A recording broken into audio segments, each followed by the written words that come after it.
Subscribe to my YouTube channel, share it with your friends, and comment your thoughts. She stepped inside the luxurious Jade Store, her heart racing with anticipation. The smooth marble floor reflected the shimmering light from the polished glass cabinets filled with expensive ornaments.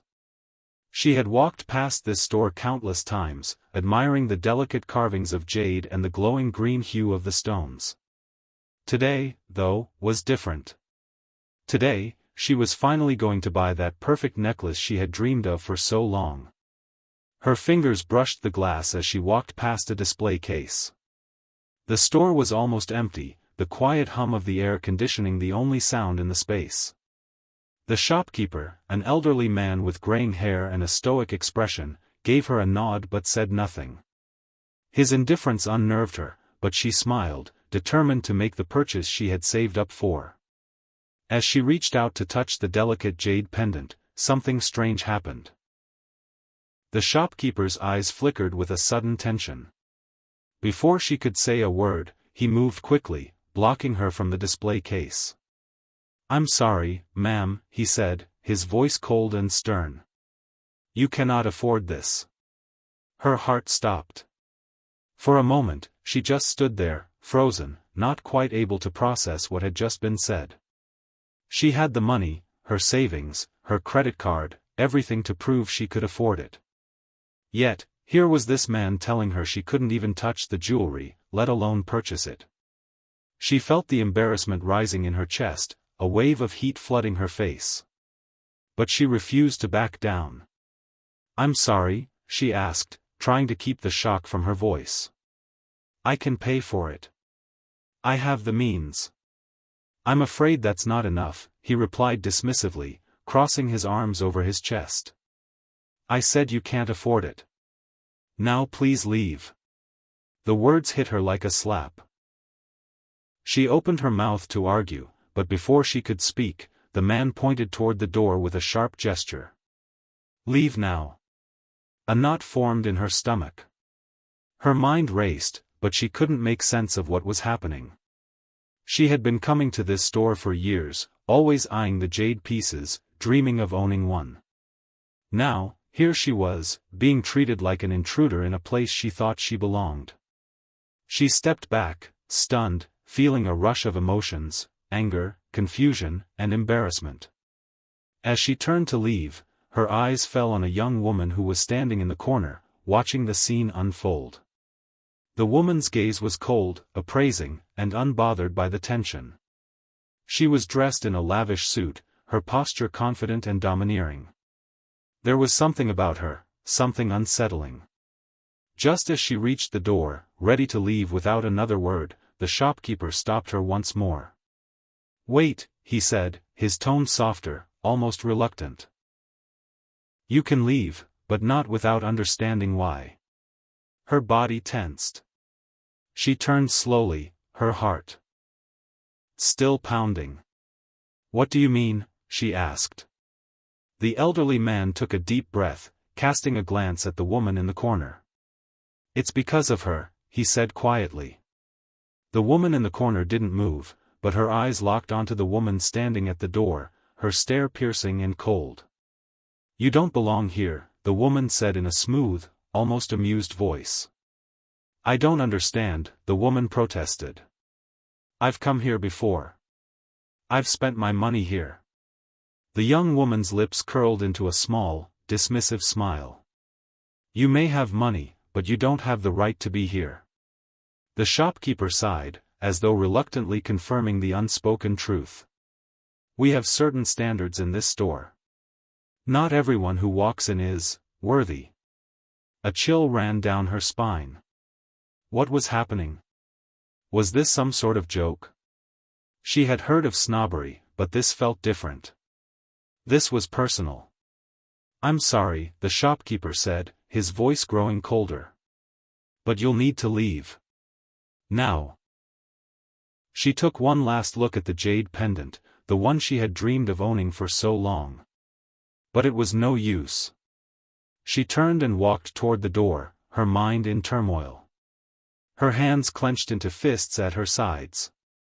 She couldn't understand what had just happened, but she couldn't shake the feeling that something was terribly wrong.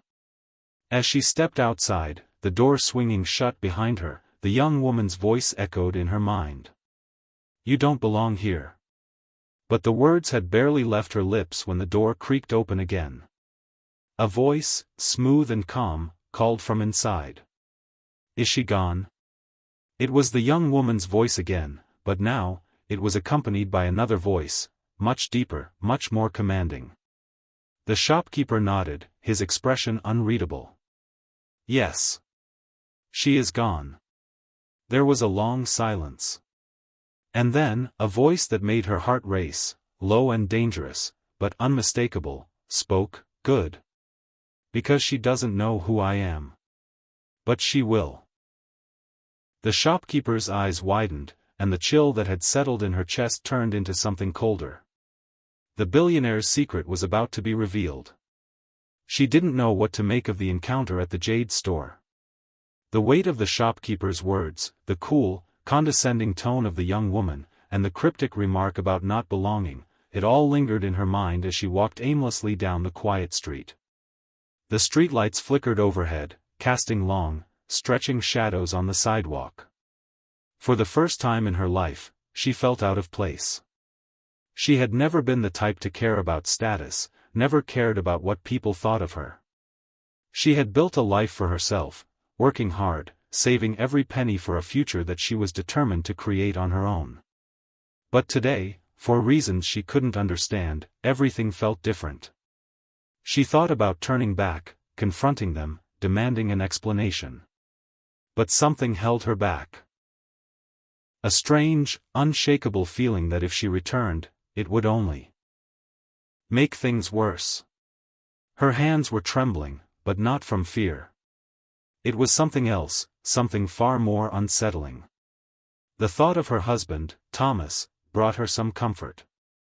He had always been her anchor. The man who had stood by her through thick and thin, supporting her when the world seemed to weigh too heavy. He had always encouraged her to follow her instincts, to fight for what was rightfully hers. And today, she needed his strength more than ever. But Thomas was away on a business trip, away on a project that had taken him overseas for the past 2 weeks. She had grown used to his absence, but tonight, she felt it acutely.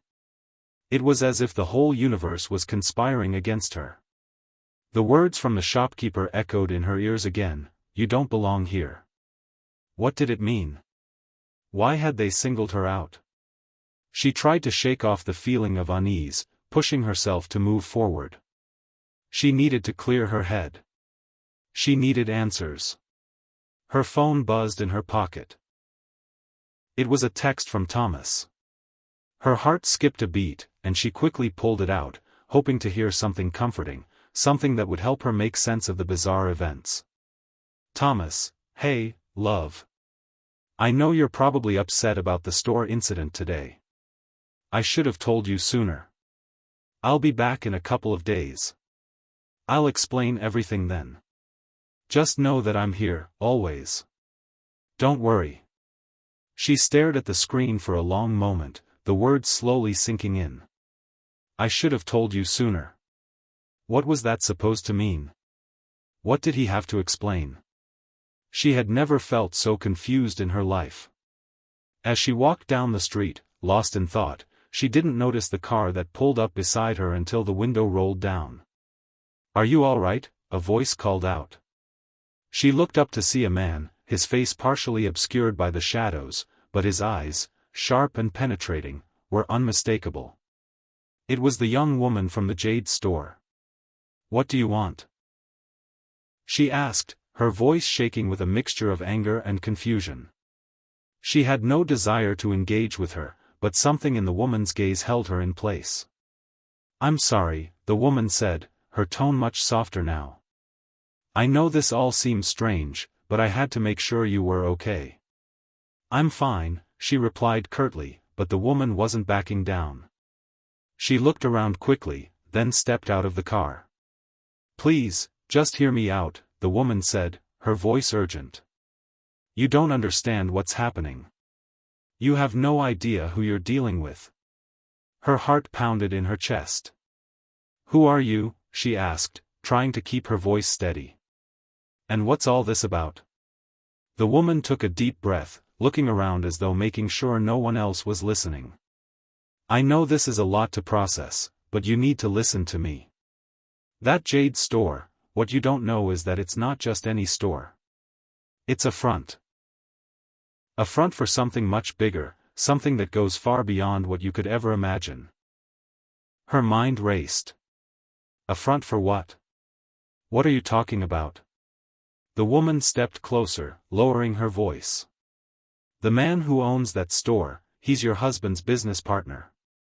You've never met him, have you?" She felt a chill run through her. "Thomas has a business partner?" The woman nodded. "Yes. But there's more to it. He's not just any businessman. He's involved in things that would shock you. Things that go against everything you believe in." The words hit her like a blow to the chest. Her knees went weak, and she had to lean against the car to steady herself. "What are you saying? Are you accusing Thomas of something?" The woman's eyes softened. "I'm not accusing him. I'm warning you. Your husband is in too deep. He's been hiding things from you, things you wouldn't want to know." She shook her head, unable to process what she was hearing. Thomas had always been honest with her. He had never kept secrets. And yet, here was this woman telling her that he was involved in something dark, something sinister. "Why are you telling me this?" she asked, her voice trembling. "What do you want from me?" "I want you to be careful," the woman replied, stepping back. "You need to know the truth. You deserve to know who your husband really is." The car door slammed shut, and the woman climbed back inside. "You'll understand everything soon," she said, her tone now cold and final. "Just don't trust him." And with that, the car sped off, disappearing into the night. Her mind was spinning. What had just happened? Who was that woman, and why had she said all those things? And what was Thomas hiding? She stared down at her phone, the text from Thomas still open. "I'll explain everything when I get back." But what could he possibly explain? What could he say that would make any of this make sense? The night seemed darker than usual as she stood by her apartment window, staring out at the city below. The streets were quiet, save for the occasional hum of a passing car. But inside, her mind was racing. The woman at the Jade Store, her cryptic words, the look in her eyes, they all kept replaying in her mind, like a broken record. And then there was Thomas's message. "I'll explain everything when I get back." But what was there to explain? Was he really involved in something shady, something illegal? Her heart felt heavy in her chest. She had never questioned Thomas. Their life together had been one of stability, trust, and love. She couldn't fathom that he might be hiding something this big, this dangerous. But the woman's words haunted her. "You need to know the truth." What if the truth was something she wasn't ready to hear? She paced the apartment, her thoughts tangled in knots. The phone buzzed again, pulling her out of her spiraling thoughts. It was a message from Thomas. "Thomas, hey love, I'll be home tomorrow night. We'll talk then, I promise. I know you're upset, but I just need you to trust me." She stared at the message for a long moment. Trust him? Could she still trust him after everything that had happened? The Jade Store incident, the strange behavior of the shopkeeper, and the mysterious woman. It was all too much to ignore. She had to know the truth. She had to find out what Thomas had been hiding, no matter how painful it might be. With a deep breath, she grabbed her coat and headed for the door. She wasn't going to sit here any longer, waiting for answers. She had to take matters into her own hands. The journey to the Jade Store felt like it took forever. Her mind raced as she walked the familiar route. She passed the same cafes, the same shops, but everything seemed different now. The city felt like a strange, unfamiliar place. Even the air smelled different. It was as though the entire world had shifted in the past few hours, and she had been left behind, standing on the edge of something she couldn't quite understand. When she finally reached the store, it was closed. The lights inside were dim, and the front door was locked.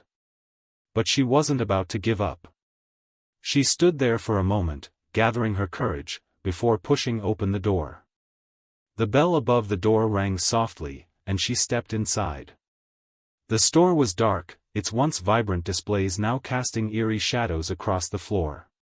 She could hear the faint hum of the air conditioning in the background, but otherwise, the store was eerily quiet.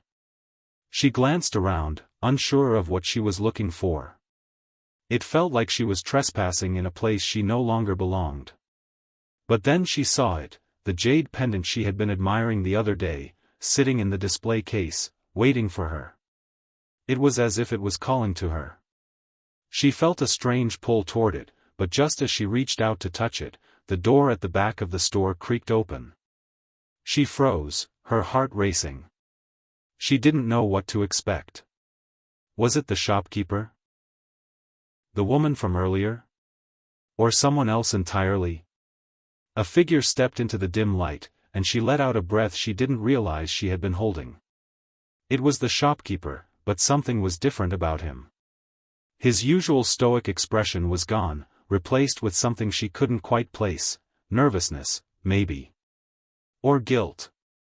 "What are you doing here?" he asked, his voice low and cautious. I need to talk to you," she replied, her voice trembling.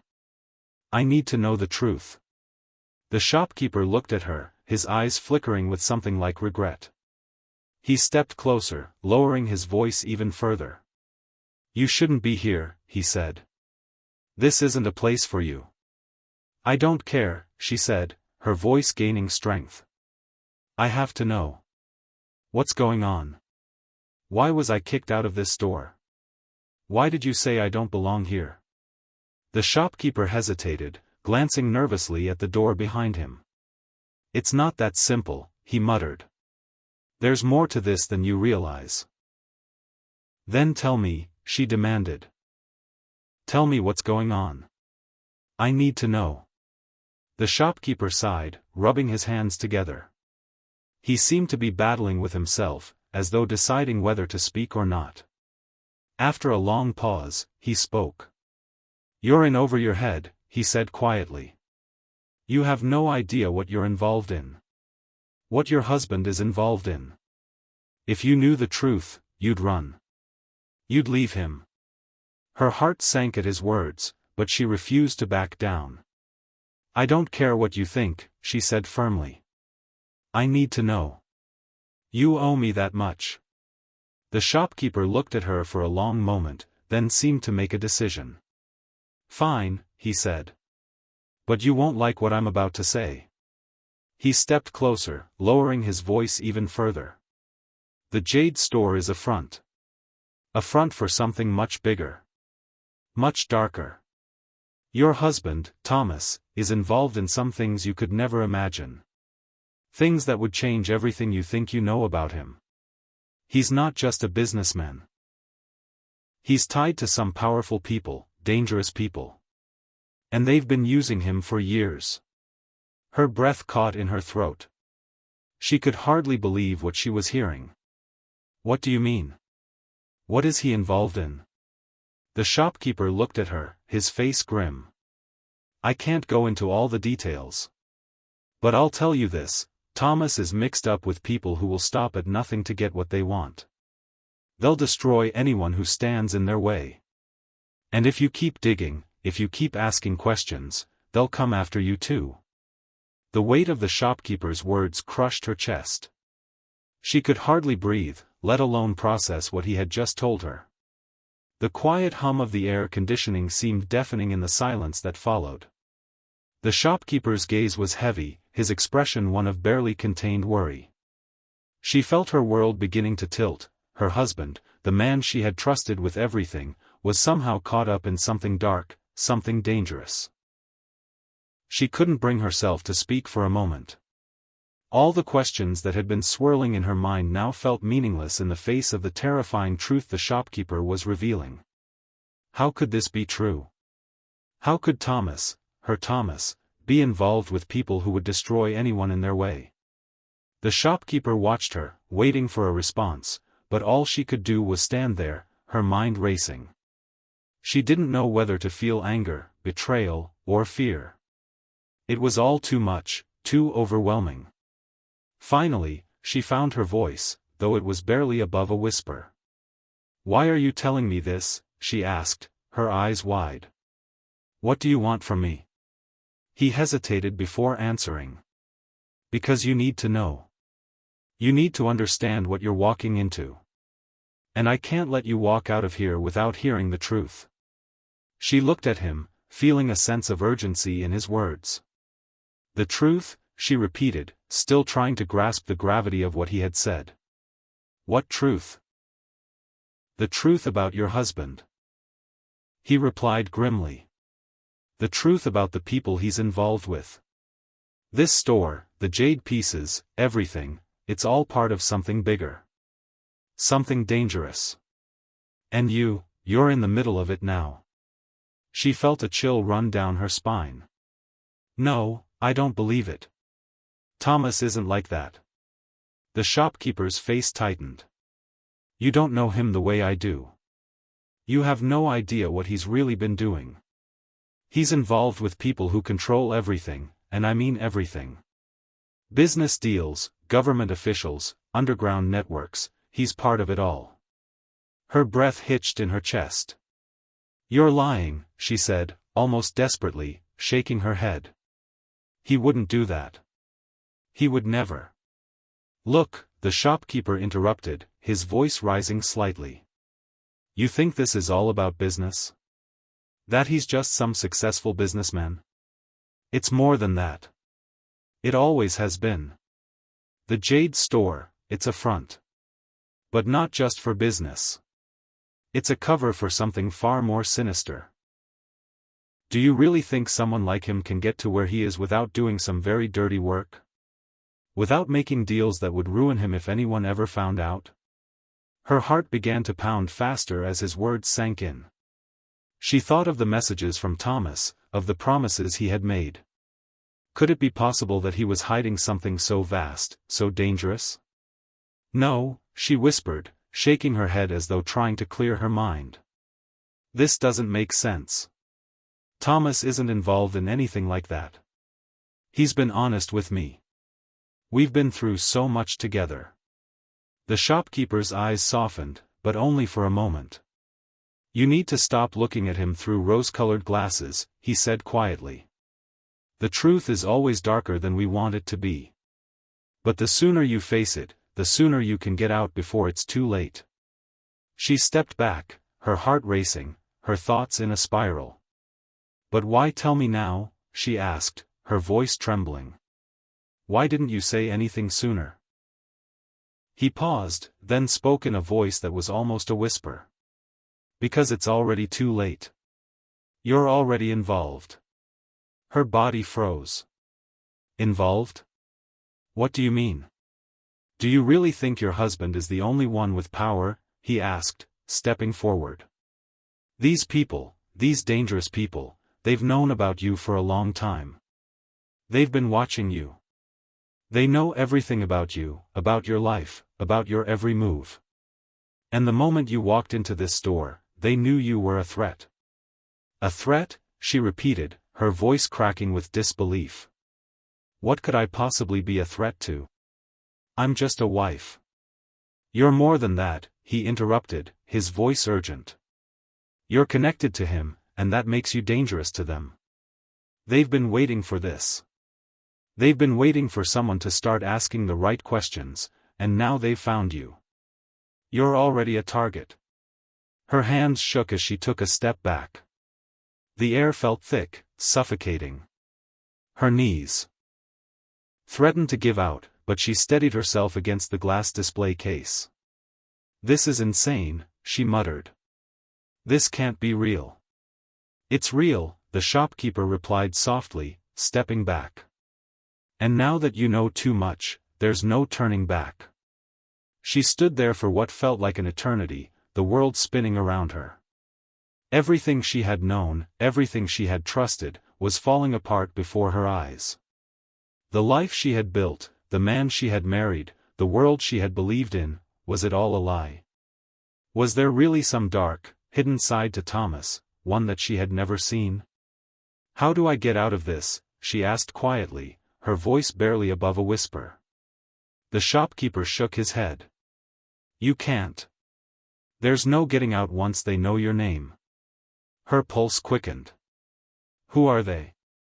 Who's behind all of this? But the shopkeeper didn't answer. Instead, he turned away from her, his face shadowed by a new, ominous expression. You should go, he said, his voice low. You're in enough danger as it is. The less you know, the better. She stood there for a moment, trying to process everything, but before she could ask another question, the shopkeeper was already walking away, disappearing into the back room of the store. With trembling hands, she reached for her phone, dialing Thomas's number. It rang and rang, but he didn't pick up. The anxiety in her chest grew with each passing second. What was happening? What had she gotten herself into? And more importantly, what was Thomas hiding? The silence in the apartment felt oppressive, suffocating. She sat in the dim light of the living room, staring at her phone, the screen still glowing with the last message from Thomas. I'll explain everything when I get back. But he wasn't back yet, and with every passing moment, the weight of his silence seemed heavier. Her hands shook as she clutched the phone, torn between wanting to call him and fearing what he might say when he finally picked up. She had no idea what he was involved in, no idea how deep he had gotten into something far darker than she could have ever imagined. She had tried calling him a dozen times since leaving the Jade Store, but he hadn't answered. There was no way to reach him, and no one could tell her anything. The shopkeeper's cryptic warnings, the ominous words of the mysterious woman, it all spun in her mind like a tornado, tearing apart everything she thought she knew. She knew, deep down, that this was bigger than her. Bigger than anything she could handle on her own. The people Thomas was involved with were powerful, dangerous. They had been watching her. And they knew who she was. The thought of being watched, of being a target, sent a chill down her spine. She tried to shake off the fear, but it clung to her like a second skin. What had she gotten herself into? And more importantly, what was she supposed to do now? She needed answers. She needed to confront Thomas. But she couldn't do it blindly. She had to understand the full scope of the situation first. What was Thomas hiding? What kind of man had he become? Suddenly, a thought struck her, a moment of clarity amidst the chaos.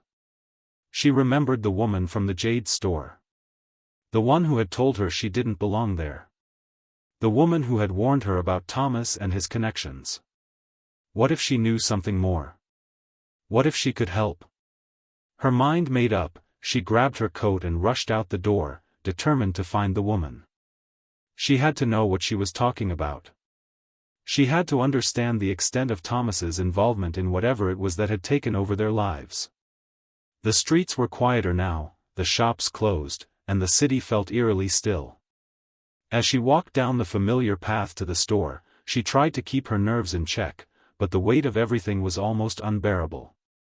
Every step felt like a step into the unknown, into a world she wasn't prepared for. When she arrived at the Jade Store, the lights were still off, the door locked. She hesitated for a moment, then knocked softly on the door. No answer. She knocked again, this time louder, her desperation rising. She couldn't leave until she had answers. To her surprise, the door creaked open slightly. The same shopkeeper from before stood there, his eyes flickering with surprise. "What are you doing here?" he asked, his voice tight with unease. "I need to talk to her," she said quickly, her words tumbling out. "The woman who was here earlier. I need to know what she meant. What is going on? What's happening with Thomas?" The shopkeeper looked over his shoulder nervously, as if checking for someone. Then, without saying a word, he opened the door wider and gestured for her to come inside. "She's not here," he said quietly. "But if you want answers, I can tell you what I know." She stepped inside, the cool air of the store brushing against her skin. It felt strange, almost oppressive, as though the walls were closing in around her. She looked around the dimly lit room, her gaze lingering on the jade pieces that filled the shelves, each one more beautiful and intricate than the last. The shopkeeper motioned for her to sit, and she did so hesitantly, feeling the weight of the moment pressing down on her. "Tell me everything," she said, her voice low and steady. "I need to know. What's going on? Who is Thomas really? What have I gotten myself into?" The shopkeeper sat across from her, his face etched with the kind of weariness she hadn't noticed before. "You have no idea what you're dealing with," he said, shaking his head. "This goes back years, long before you and Thomas ever met. These people, they have eyes everywhere. They pull the strings, and Thomas, he's been one of their pawns for a long time." Her heart skipped a beat. "Pawns? What do you mean?" "They've been using him," the shopkeeper said, his voice low and careful. "They know he's ambitious, driven. They know how to use people like him. They've controlled him for years, feeding him just enough to keep him loyal, just enough to make him think he's in control. But the truth is, he's never been in control. He's just another piece on their chessboard." The room seemed to spin around her. "You're telling me that all this time, Thomas has been controlled? He's not the man I thought he was?" The shopkeeper nodded slowly. "No. He's not. And you need to understand something, this isn't something you can walk away from. Not anymore. Once you're in this world, there's no getting out." Her mind was racing, her thoughts a blur of confusion and fear. But why didn't he tell me? Why didn't he warn me? Why didn't he trust me? "He thought he was protecting you," the shopkeeper said softly. "He thought he was keeping you safe from all of this. But the longer he kept you in the dark, the more dangerous it became. And now, it's too late. You've seen too much. They know you're involved. And they won't stop until they've dealt with you." She felt a surge of panic rise in her chest. What are they going to do? What do I do now? The shopkeeper stood up, pacing the floor. "I don't know.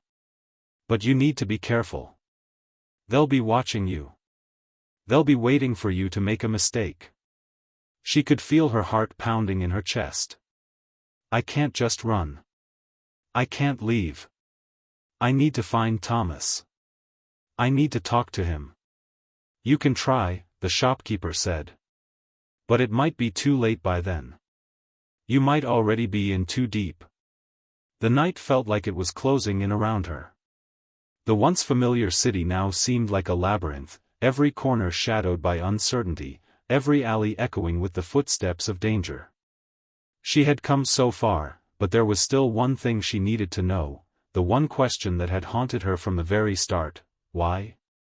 Why had Thomas kept so many secrets? Why had he allowed himself to be pulled into this dark, dangerous world? And most of all, why had she not seen it sooner? She stood at the edge of their apartment, staring out at the skyline. The bright lights of the city seemed so far away now, disconnected from the turmoil inside her. She had fought hard to build a life with Thomas. They had weathered so much together, but this was different. This wasn't just about betrayal, it was about trust that had been shattered beyond repair. The phone buzzed in her hand, pulling her from her thoughts. It was a message from Thomas. "Thomas, I'm home. I'll be there in an hour. We need to talk." The knot in her stomach tightened. Her first instinct was to run, to escape this nightmare. But she couldn't. Not anymore. She had to face him. She had to hear the truth, no matter how painful it might be. As she paced back and forth, her mind raced through the events of the past few days. The shopkeeper's warnings, the woman at the Jade Store, the cryptic messages, and the slow, creeping realization that everything she thought she knew was a lie. Her hands clenched into fists as she tried to steady her breath. There was no turning back now. The door clicked open, and she heard the familiar sound of footsteps echoing through the hallway. Thomas was home. She didn't turn to greet him. Instead, she stood still, her back to him, waiting. She could feel his presence behind her, the weight of his silence pressing down on the air between them. "Are you just going to stand there?" he asked, his voice tinged with both weariness and frustration. She didn't respond at first, taking a long breath before slowly turning to face him. There he was, her husband. The man she had loved, the man she had trusted, now standing before her, his expression unreadable. "Why?" she whispered, her voice trembling. "Why didn't you tell me? Why didn't you trust me?" Thomas looked at her for a long moment, as if weighing his words carefully. Finally, he sighed and ran a hand through his hair, a gesture she recognized all too well. It was the same way he always reacted when he was hiding something, when the walls were closing in, and there was no way out. "I didn't want you to be involved in this," he said quietly, stepping closer. "I didn't want you to get caught in the crossfire." "Crossfire?" she repeated, her voice rising. "Is that what you call it? You've been lying to me for months, no, for years. And now you're telling me it's all because you didn't want me to be involved? That's your excuse?" She took a step back, the anger and betrayal swelling inside her. "You don't get to do this. You don't get to hide behind some excuse when you've been lying to me about everything. You've been living a double life, and I didn't even know." Thomas looked pained, his eyes softening. "I never meant for this to happen. You have to believe me." "Believe you?" she spat, her heart pounding. "How can I believe anything you say after all this? How can I trust you when you've been keeping secrets like this?" "I was trying to protect you," he said, his voice cracking. "I thought if I kept you away from it all, you'd be safe. I thought I could handle it. But I was wrong." Her eyes narrowed. "Safe? From what, Thomas? What was so dangerous that you had to keep me in the dark about everything? What kind of people are you involved with?" Thomas hesitated, then finally spoke the words that she had feared to hear. "I'm involved with a syndicate. It's a group of powerful people, and I've been working with them for years. They control everything, businesses, governments, industries. And when I first got involved, I thought I could manage it, that I could keep it all under control. But it's too big now. Too dangerous." Her breath caught in her throat. She felt as if the world had been ripped from beneath her feet. The man she loved, the man she had married, was part of a criminal syndicate. He had been living a life she had never known, a life that was filled with danger, deception, and lies. "I tried to get out," Thomas continued, his voice shaking with emotion. "I tried to walk away, but they wouldn't let me. They said if I tried to leave, they'd come after you. They'd come after us. And I couldn't risk that. I couldn't lose you." She shook her head, her mind spinning. "So you thought it was better to lie to me? To keep me in the dark? You thought that was protecting me?" "Yes," he said, his voice breaking. "I thought if I kept you safe, kept you away from all of this, I could shield you. But I see now. I see how wrong I was." Her eyes filled with tears, but she wiped them away angrily. "I don't know who you are anymore," she whispered. "I don't know if I ever did." Thomas reached for her, but she stepped back, her heart heavy with grief. "Don't," she said, her voice barely audible. "You've already taken too much from me. I need to think. I need time. Please," he pleaded, his voice desperate. "Don't leave me. I need you to understand. I love you. I never wanted any of this to happen. But it was too late. The damage had already been done. The trust, the foundation of their relationship, had been shattered beyond repair. She didn't know if she could ever look at him the same way again. I don't know what to believe anymore, she whispered, shaking her head. I need to figure out who I am, without you. I can't keep living in this lie. For the first time, she saw the truth in Thomas's eyes, the guilt, the regret. He knew that he had lost her, and there was nothing he could do to fix it. With one final, lingering look at the man she had once loved, she turned and walked out of the room, leaving behind the life they had built together. Providing closure to the mystery, while also delivering a deep emotional resolution for the protagonist. She has faced the truth, confronted the man she loved, and come to the realization that sometimes, no matter how much we want to believe in the people closest to us, we must face the reality of what is hidden beneath the surface. The story ends with a powerful lesson. Sometimes the hardest truths are the ones we have to accept, and in the end, it's not about staying with someone for the sake of love, but about knowing when to let go for the sake of self-preservation and growth.